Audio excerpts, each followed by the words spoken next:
Okay, so fairing is back on, as you can see, and that's the gap that I was talking about. So kind of nice and plush now. Before there was a gap between that and that, and it just made the whole thing look a little bit messy, like it's been damaged or dropped or something. So I'm not going to push down on that too hard yet because I still want that bond to cure. I'll leave it now overnight for that to get solid. But normally I think it sets in about 5 minutes and then goes fully hard in about 2 hours apparently.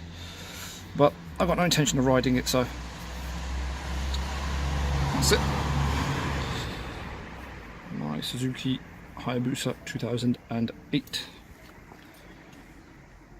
Oh, incidentally I added these gold levers as well, stubby gold levers, which I think look really nice, match with the rims. Thinking about getting some grille inserts here, which you can get, I think, normally from the States. Some gold ones to match that, and match the decal. I think it'll look pretty smart. But yeah, so that's it. Over and out.